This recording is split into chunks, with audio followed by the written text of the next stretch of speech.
உருப்படியா கன்சிஸ்டன்சியா பண்ண ரெண்டே விஷயம் 14 வருஷம் கண்டினியூஸா ஸ்கூலுக்கு போனது, 4 வருஷம் கண்டினியூவா காலேஜ் போனது.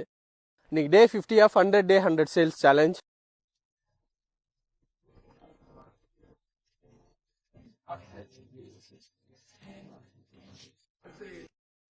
என் லைஃப்லயே நான் கன்சிஸ்டன்சியா எதுவுமே நான் பண்ணது கிடையாது.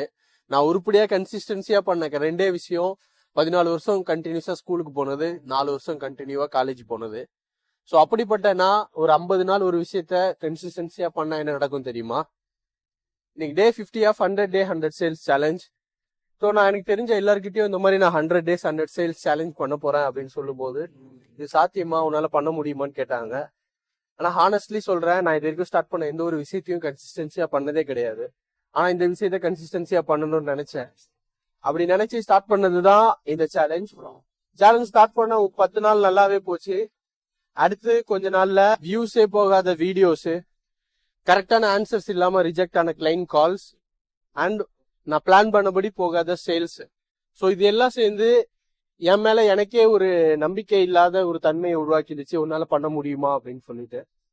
ஸோ இந்த சுச்சுவேஷன்ல நான் என்ன பண்ணேன் அப்படின்னா, இன்னைக்கு ஒரு நாள் போடுவோம், last one day one more day அப்படின்னு ஒரு நாளா போட்டு இன்னைக்கு இந்த 50வது நாள், அதாவது 50th டேல நிக்கிறேன்.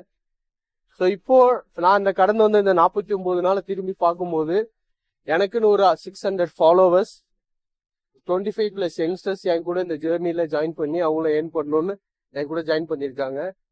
ஒரு சேல் கொலாபரேஷன்ல நான் முடிச்சிருக்கேன். அண்ட் 30+ கிளைண்ட்ஸ் இன்னும் ஃபாலோஅப்ஸ்ல இருக்காங்க. இதெல்லாம் எப்படி நடந்ததுன்னு எனக்கே ஆச்சரியமா தான் இருக்கு. விட்டுதெல்லாம்னு தோணும் போதெல்லாம் இன்னைக்கு ஒரு நாள் மட்டும் பண்ணுவோம், ஜஸ்ட் ஒன் மோர் டே பண்ணுவோம் அப்படின்னு நான் எழுந்து நின்னதுதான் இந்த 50வது நாளுக்கு வர்றதுக்கான காரணமா இருக்கு. எனக்கு இந்த 50 நாள் சேல்ஸ் எனக்கு புரிஞ்சுதோ இல்லையோ, சேல்ஸ் பண்ணனோ இல்லையோ, ஆனா தோத்துட்டா எப்படி திருப்பி எழுந்து நிக்கணும்ன்றத கத்துக்கிட்டேன்.